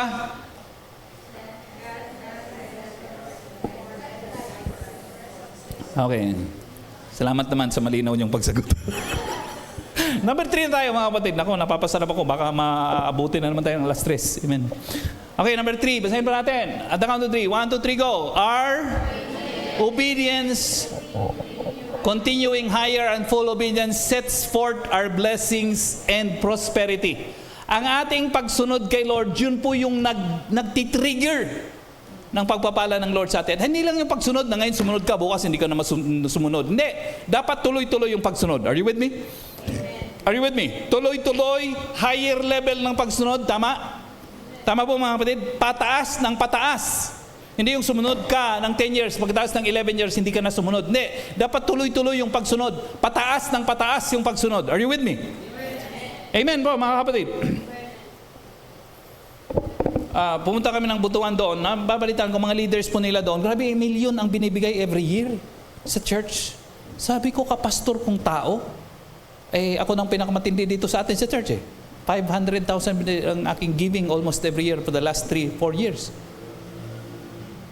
Nanliit po ako. Sabi ko, mga leader lang to nila. Million ang binibigay sa isang taon. Ako, kapastor kong tao. Are you with me po, mga kapatid?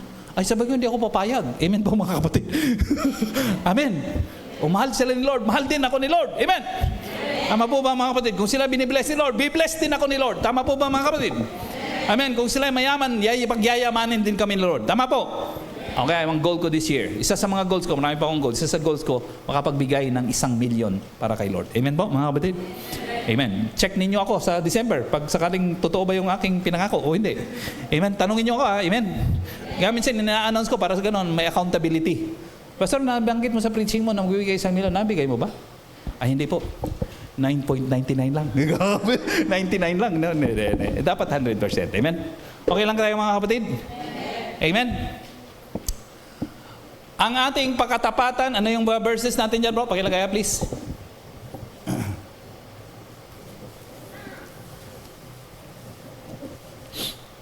Mark, wala bang mas magandang inumin dyan, bro?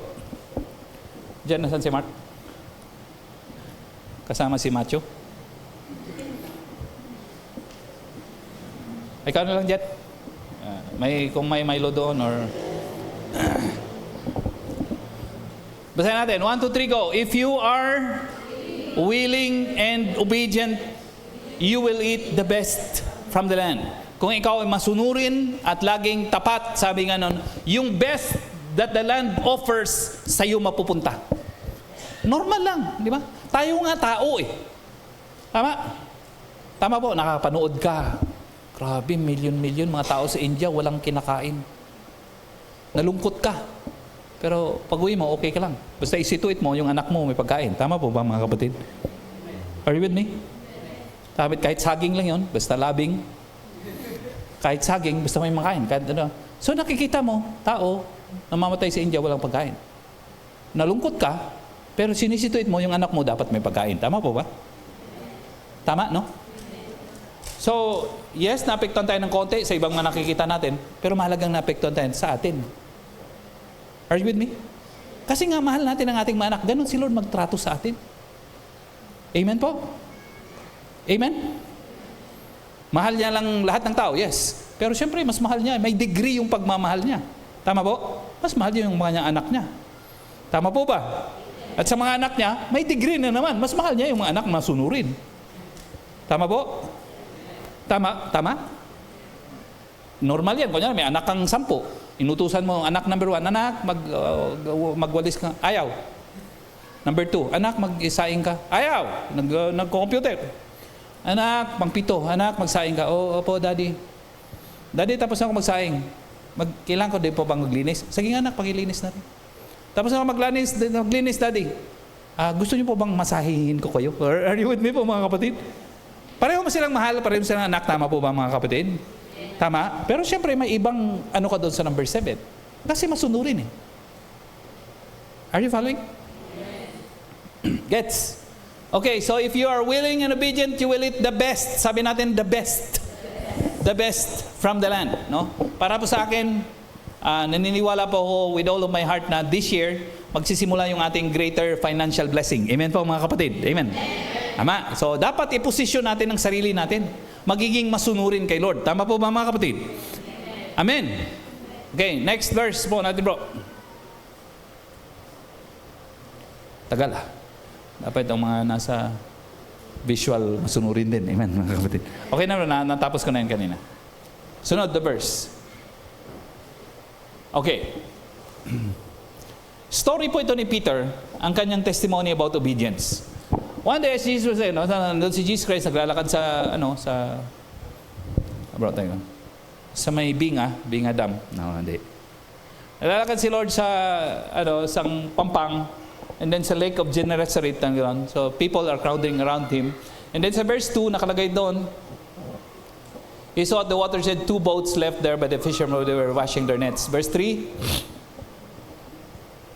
he got into one of the boats, the one belonging to Simon Peter, and asked him to put out a little from shore. Then he sat down and taught the people from the boat. Verse 4, when he had finished speaking, he said to Simon, pagkatapos niya mag-preach sa mga tao, sabi niya kay Simon Peter, bro, salamat sa pagpapagamit ng bangka. Walang anuman po, mentor. Sabi niya, ka nga, mangisda ka nga uli. Sabi niya, pumunta ka uli, mangisda ka din doon. And then verse 5. Sabi ni Simon sa kanya, Simon answered, Master, we have worked hard all night. Sabi niya, mentor, bago mo ginamit yung aking bangka sa pagpipreach kanina, katatapos mo namin mangisda. At ang mga mangingisda, nangingisda ng gabi. Tama po? Because ang fish ay na-attract sa light. Ano po ang fish? So, meron silang light kasi nga ang fish na-attract sa light. So, pupunta sila sa bangka and then mahuhuli sila ng mga mangingisda. Yun po yung reason kung bakit gabi nangingisda ang mga mangingisda. Malinaw? So, sabi niya, Master, we have worked hard all night. Hindi lang sila nag-work. They worked so hard all night. And sabi niya nga doon, and we have not caught anything. Wala kaming nahuli kahit maliit na butiti. Are you with me?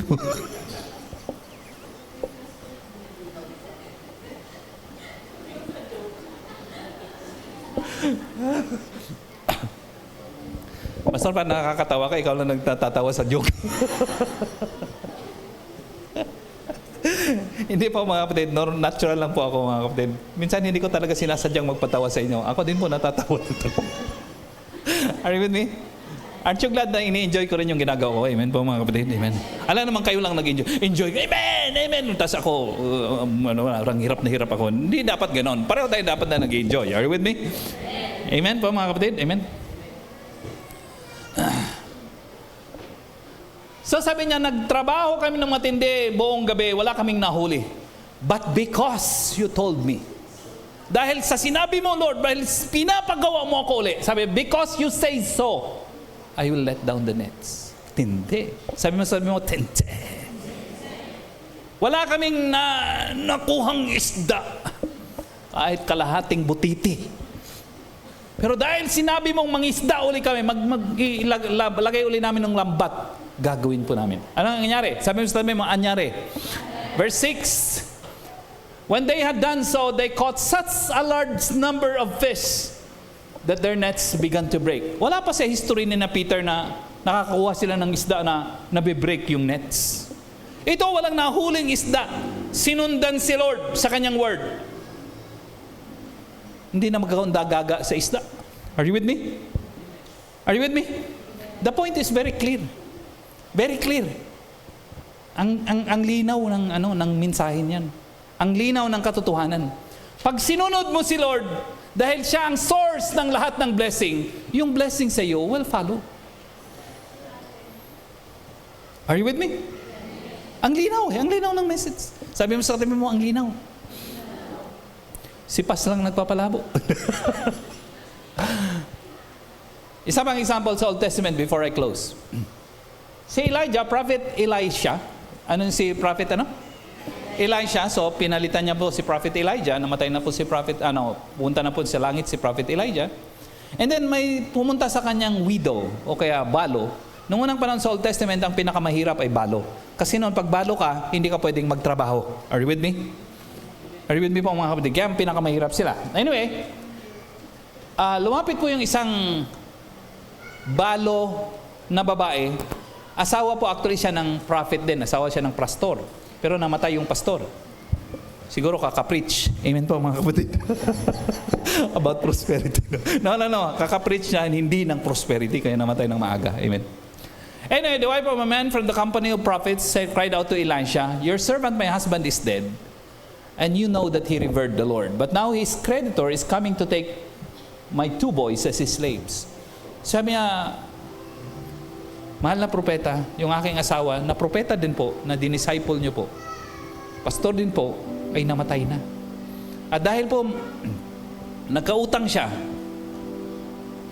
ngayon yung napag-utangan niya na akala ko kasi namin, yung aming tinanim po kasi mga carrots, are you with me? Tama mga kapatid, ay magbubunga na. Kaso lang hindi po namin naasikaso, kaya hindi nagbunga ng maayos kasi na-hospital na yung asawa ko. Anyway, po mga kapatid, namatay na po siya dahil po doon, yung aming napag-utangan, di namin nabayaran.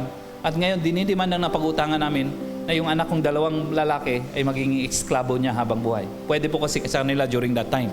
Na pag hindi ka nakabayad ng utang mo, yung anak mo, ay yun ang parang kapalit. Are you with me? Magtatrabaho habang buhay. So lumapit siya kay Elisha na ganun po ang kanyang kalagayan. So nang sabi ni Elisha sa kanya, sabi niya sa verse 2, Elisha replied to her, "How can I help you? Tell me, what do you have in the house?" Paano kita matutulungan? Anong meron ka sa iyong tahanan? Alam mo po mga kapatid, ang prosperity ni Lord sa atin, siguro I will be dealing with this next week, kung paano si Lord mag-prosper sa atin. Ang kadalasang ginagamit ng Lord sa atin, hindi niya ginagamit yung wala pa sa atin. Ang lagi niyang ginagamit sa atin, yung meron na sa atin. Are you with me?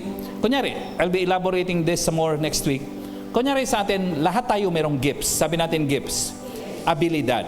Yung abilidad na yon, yun ang diniposito ni Lord sa atin na para gagamitin natin yon at pag ginamit natin yon, magpo-prosper tayo.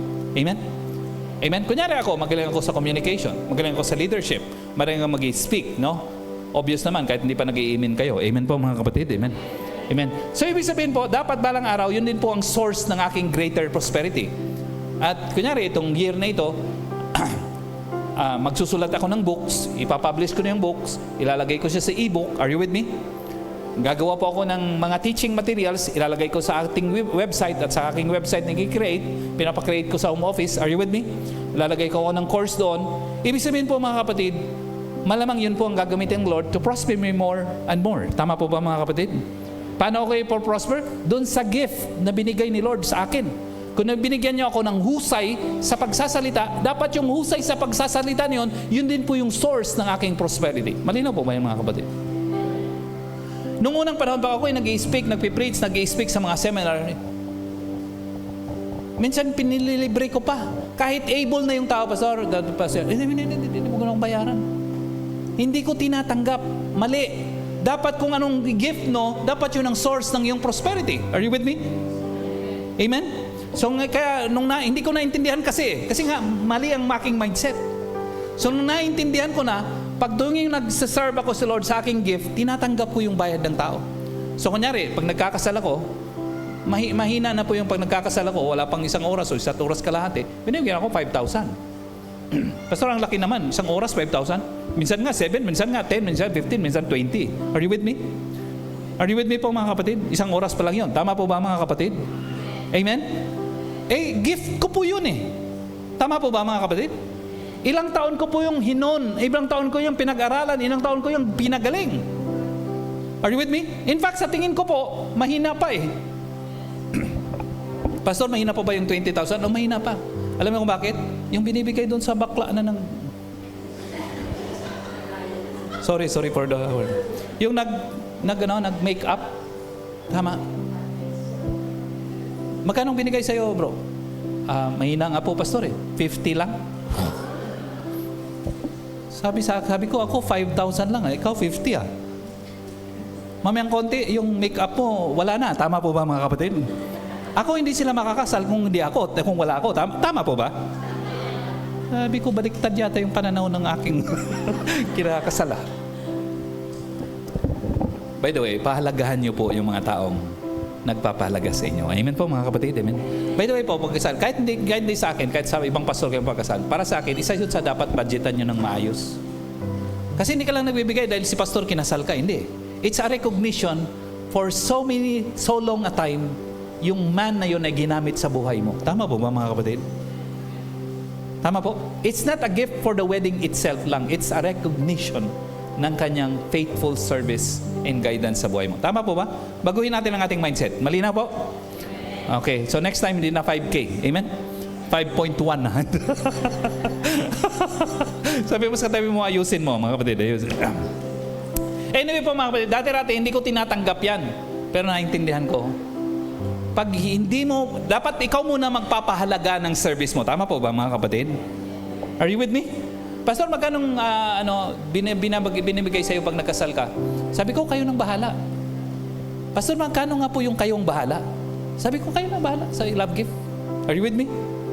Kahit magkano. For many years, ganun po ang tinatanong ako, magkano po dapat babayad sa inyo? Sabi ko, bahala na kayo. So kadalasan ang binibigay sa akin, 500, minsan 50. Amen po mga kapatid.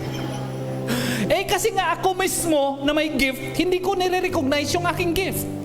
Are you with me? Are you with me? Ako mismo hindi nagpapahalaga sa aking gift. Bakit ko i-expect yung ibang tao magpahalaga ng aking gift? Are you with me? Are you with me? The same true sa atin po. Kunyari sa company natin sa virtual, sa HO company natin sa ating home office. Magkano ba dapat tatanungin ng clients? Magkano ang ibabayad ko sa iyo per hour? Kayo pong bahala. Ay, titipirin ka ng Amerikano. Tama po ba mga kapatid? My budget is $3 for you. Tama? Kasi hindi ka nagpresyo eh. Tama po. Pero kung confident ka na, siyempre kung baguhan ka, medyo ko muna, huwag ka man magpapresyo ng gusto. Pero pag magaling ka na, magpresyo ka na. Tama po ba mga kapatid? Are you with me? Amen? Kasi nga nare-recognize. So, madaling sabi, to make the long story short, ang gift natin, yun po yung susi ng ating prosperity. Malinaw? Kung anong gift na binigay sa Lord, pag-igihan mo. Kasi yun ang magdadala sa iyo ng prosperity. Malinaw? Okay, so dapat malinaw sa atin, malinaw ang gifts mo, anong galing mo, at yun ang i-cultivate mo. Sa atin kasi mindset na mali na naman ang mindset natin sa pag-aaral eh. Hindi kasi pastor, ngayon ang uso is nursing. So mag-nurse na lang ako para marami ang kita. Hindi ka naman talaga gifted sa pag-nurse eh. Tama po ba mga kapatid?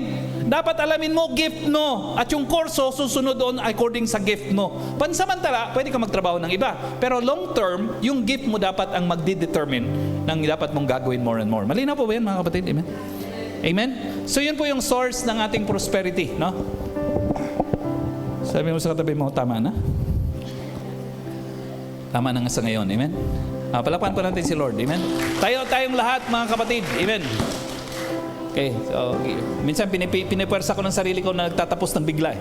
Kasi pag hindi ako nagtapos ng bigla, napapahaba. Amen mga kapatid. Napopornada yung lunch nyo nga eh. Amen mga kapatid. Tapos habang nagla-lunch kayo, ako ang sinisisi ninyo. Sa tingin ko lang ha. Sarap sanang kainin tong lunch natin ng mainit, kaso lang ang lamig na. Bakit naman malamig, tay? Kasi matagal si pastor nag-preach eh. Amen mo. Kaya sa halip na makauwi ako ng 12:30, nako, 1:30 na ako nakauwi. Pambihira talaga yung kalbo na pastor. Amen mga kapatid. Gawa-gawa ko lang po yun. Okay lang kayo mga kapatid? Are you happy? Okay ba itong topic natin sa inyo? Sige po, palakpan po natin si Lord.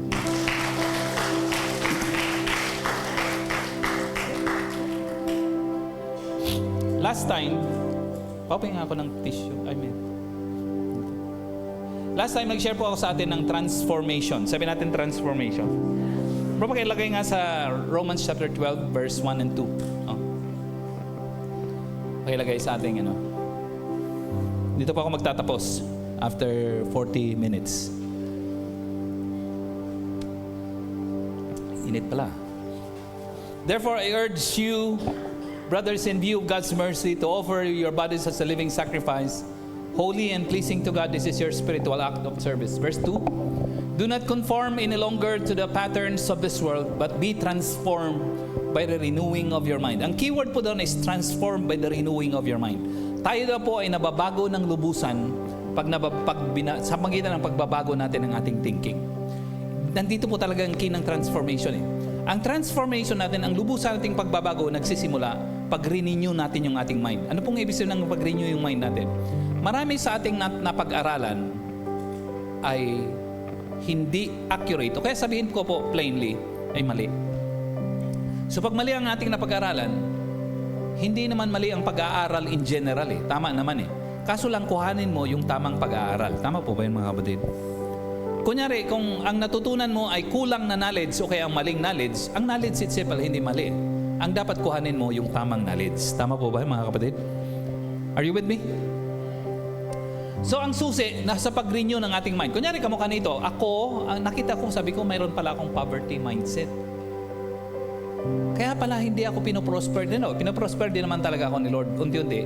Pero hindi kamukha ng pangako niya sa word niya, pangako sa Bible, at hindi kamukha ng dapat mangyari sa buhay ko at saka sa buhay natin. So tanong ko, bakit hindi nangyayari? Kasi nga, yung aking mindset, mali. Tama po ba mga kapatid?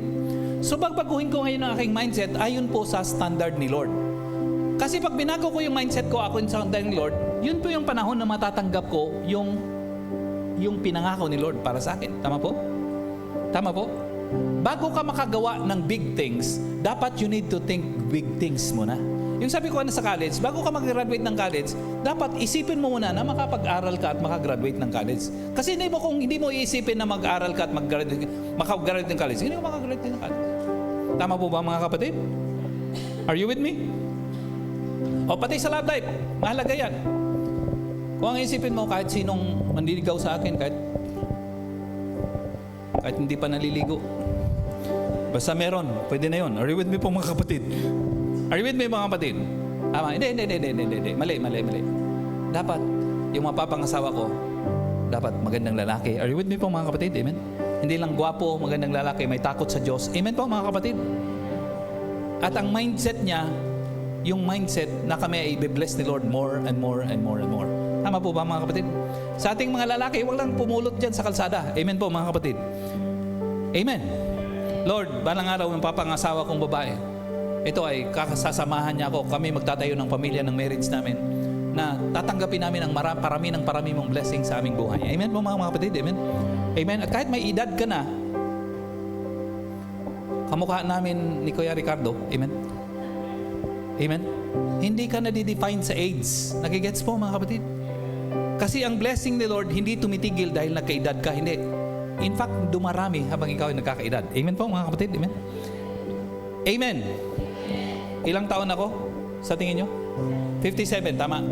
Hindi ako natatakot na hindi makapag-asawa. Malamang mag-aasawa din ako balang araw sa tamang panahon. Are you with me? Pero hindi po ako natatakot na hindi makapag-asawa.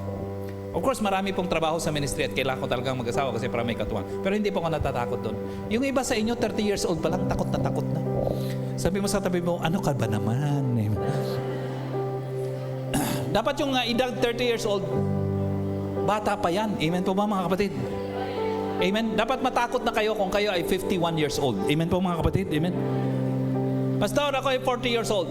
May kasabihan, life begins at 40. So, ibig sabihin, kakasimula mo pala pag 40. Amen? Sabi mo, huwag kang matakot. Amen? Huwag tayong matakot kasi ang Diyos natin is the provider of all things. Malinaw po mga kapatid? Amen? Baguhin na nga yung iting isip. Yung illustration ko po dito sa atin, natin ko mga akmang illustration sa lubusang pagbabago, yung uod naging butterfly. Tama po? Uod gumagapang, ibinalot niya sarili niya sa mga leaves ng tree, after 3 weeks, after 7 weeks, na-transform. Nagiging butterfly. Dati, gumagapang, ngayon lumilipad. Are you with me? Dati, walang kaporma-porma, ang pangit. Ngayon, beautiful na. Are you with me po mga kapatid? Dati, kinakain, uod, kinakain niya kung ano doon na lupa. Ngayon, ang kinakain, nectar. Are you with me po mga kapatid? Amen? Amen po mga kapatid. Ganyan po ang transformation. Dati tayo makasalanan, and then dahil tinanggap natin si Lord, naging anak tayo ng Diyos. Amen? Amen. So mula sa makasalanan ka, hindi ka na makasalanan. Anak ka na ng Lord. Dating wala kang future, wala kang buhay, wala kang blessing. Ngayon, punong-puno ka na ng blessing. Are you with me? Are you with me? At habang pinifeel natin ang ating mind ng katotohanan ng salita ng Diyos, nagiging greater yung ating faith. Napapaniwalaan natin, tama si Pastor kasi tama sa Word of God yan. Hindi lang dahil pinreach niya. Yun naman talaga nakalagay sa Bible. Are you with me? Yung kasi natutunan ko sa parents ko. Salamat sa kanilang service, salamat sa ituro. Marami silang ituro na maganda at tama naman. Pero may naituro silang dapat i-improve. Are you with me? Amen. Salamat sa mga teachers namin na nagturo ng Pilipino at mathematics at English. Are you with me? Tama, pero bunga din sila ng kanilang edukasyon na natutunan nila sa kanilang teacher. At para sa kanila, employment lang mahalaga. Pero ngayon natutunan ka sa Bible na dapat pala wealth creation. Are you with me po mga kapatid? Amen? So ang mas paniniwalaan ko si Lord, idadagdag ko yan sa aking kalaman. Ang tawag po doon, renewing the mind. Amen? Amen? Ang uod, pag naging butterfly na siya, hindi na siya babalik sa butterfly. Tama po? Amen? Pag tayo makasalanan, tinanggap natin si Lord, naging anak na tayo ng Lord, hindi na tayo babalik sa makasalanan. Magkakasala ka pa rin bilang anak ng Diyos yon, hindi ka na mawawalan sa iyong identity. Malinaw po ba mga kapatid? Are you with me? Tama? So dati, walang planong buhay natin, mahirap yung ating buhay, pero nakita natin na binoprosper na tayo ng Lord. Hindi na tayo dapat babalik doon. Hindi na tayo babalik sa dati nating gawi. Amen po mga kapatid?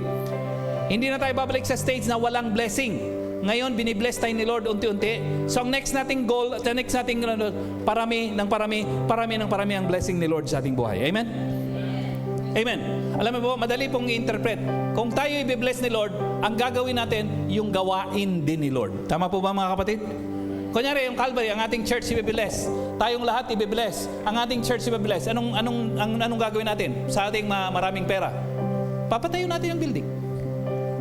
Amen po mga kapatid? Amen?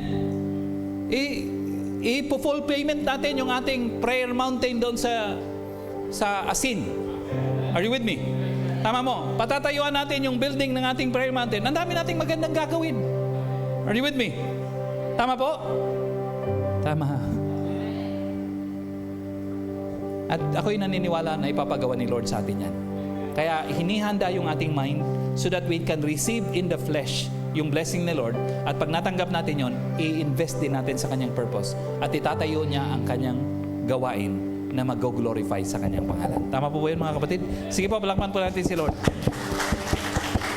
So today, magpapasalamat tayo kay Lord. Lord, salamat kasi kamukha ni Paz. Tagal-tagal na pala ni Pastor na mayroong poverty mindset. Ilang taon na si Paz? 57, 35 years na nagpastor. Ibig sabihin, parang ngayon niya lang masyadong nare-realize itong bagay. At totoo po yun mga kapatid. Salamat sa buhay ni Pastor, pero hindi ako gagaya sa buhay ni Pastor na matagal ang pagpapala na dumating. Amen po ba mga kapatid? Kung kay Pastor matagal ang pagpapala sa akin, mabilis na darating. Amen po ba mga kapatid? At yun naman po talaga eh. Pag tatay ka, yung mga naranasan mong hirap, ituturo mo sa anak para hindi na sila maghirap. Tama po ba mga kapatid? Yun naman ang puso ng mga magulang. So kung ako nahirapan ako na mag-prosper, hindi dahil sa kulang ang pangako ng Diyos, mali ang aking mindset. So yung natutunan ko, ipasa ko kaagad sa inyo. Kahit hindi pa kayo nagpapasalamat. Amen po? Hindi, nagpapasalamat na. Amen? Okay. Para sa ganun, mas mabilis ang prosperity na dumating sa ating buhay. How many of you believe na ipoprosper tayo ni Lord more and more itong parating na months at parating na years sa ating buhay? Say amen. Sige po, taas po natin lahat ng ating mga kamay. Let's pray together. Father, we thank you, Lord, for the love that you have for us. Salamat, Lord, na mayroon pa lang mabuting plano sa aming buhay at ang mabuti niyo pong plano sa aming buhay. Ang hindi lang po kami iligtas, hindi lang po kami gamiting disciple at magdi-disciple din ng iba. Kundi, Lord, pagyayamanin kami sa aming resources Because yung resources na ito, kailanganin, Panginoon, sa pag-advance ng inyong kingdom. Ang mga resources, kailangan, Lord, sa pagtatayo ng iyong simbahan. Itatayo namin ang aming school. Itatayo po namin ang aming pong building. Sa building na ito, maraming churches ang a-attend ng mga seminars at mabibless. Sa building na ito, Panginoon, may basketball court na magpo-provide, Panginoon, ng recreation sa mga kabataan. Lord, sa building na ito, Lord, magpo-provide ng maraming business opportunities, Panginoon, para ma-exercise po namin ang gifts po namin, Lord, at talents na pinagkaloob niyo. At alam po namin, Lord, na itatayo niyo po ito. Pagyayamanin niyo po ang bawat isa sa amin so that we can contribute to the advancement of your kingdom. We can contribute, Lord, to building your church and to building your ministry that will honor your name and will honor, Panginoon, your kingdom. Salamat, Lord, sa araw na ito na tinuro niyo po sa amin. Lord, winawaksi na po namin, Panginoon, ang aming poverty mindset sa araw at sa oras na ito, Panginoon, and we replace that mindset with abundant mindset. Alam mo po, Lord, kayo po ang source. Kailanman walang kulang sa inyo. Walang lack sa inyo, Panginoon. Walang mundo dati. Sabi niyo po, and you created the world. Walang vegetation dati, and you speak and created vegetation. Lord, kayo po ang creator, kayo ang source ng lahat ng kayamanan. And because kayo po ang source at kayo po ay mayaman at sa inyo ay napakaraming kayamanan, kami din po mga inyong mga anak ay makakaranas ng greater resources. Not for us only. Yeah, part of that is for our enjoyment, but part of that, Lord, is to advance your kingdom. Salamat niyo po, Lord. Gawin niyo kaming tapat na mga lingkod, tapat na mga anak, Lord God, who will always be expecting your blessing na dumating sa aming buhay and use that blessing, Panginoon, to advance your kingdom. Marami pong salamat. I-bless niyo po ang aming kalusugan. I-bless niyo po ang aming trabaho. I-bless niyo, Lord, ang aming business kahit maliit po yun at nagsisimula dahil doon kami natututo, Panginoon. I-bless niyo po, Lord, ang aming resources. I-bless niyo po, Lord, ang aming mga parents. And Lord, dalangin po namin na galingan pa po namin, Lord, mag-aral pa po kami ng maigi, magbasa kami ng mga books, Lord, to cultivate our minds, Panginoon, especially with the wealth that you have provided for us. At dalangin po namin, magamit po namin ang wealth ng inyong kinreate, Panginoon, to advance your kingdom. Maraming pong salamat sa mga estudyante na narito. I believe for greater future sa kanilang buhay. I pray, Lord, sa mga married couples na narito, greater blessings sa kanilang buhay. Sa amin pong mga may edad ng konti, alam po, Lord, na patatagalin niyo po ang aming buhay so that we can steward yung mga next generation, Panginoon. Maturuan po namin sila, maihanda po namin sila para sa greater future ng kanilang buhay. Salamat sa aming mga leaders na faithful at laging nagpupunyag sa pagdi-disciple, Panginoon, magbibigay ng resources, Panginoon, to invest in the spiritual formation ng aming disciples. I-bless niyo, Lord, ang kanilang buhay. And Lord, mamaya sa amin pong paghadel, i-bless niyo po, Lord, salvation will happen, Panginoon, consolidation will happen sa amin pong mga groups. At dalangin po namin, Lord, lahat kami makapag-participate sa aming Plan 40, sa aming Prayer of 3, Panginoon, para lahat kami, Lord, gumagalaw, mag-i-invite, Panginoon, magpipray, Panginoon, that greater people will come to know you as Lord and Savior and will enjoy heaven for eternity when they die. Bless us together as we celebrate the goodness of your love. In Jesus' name we pray.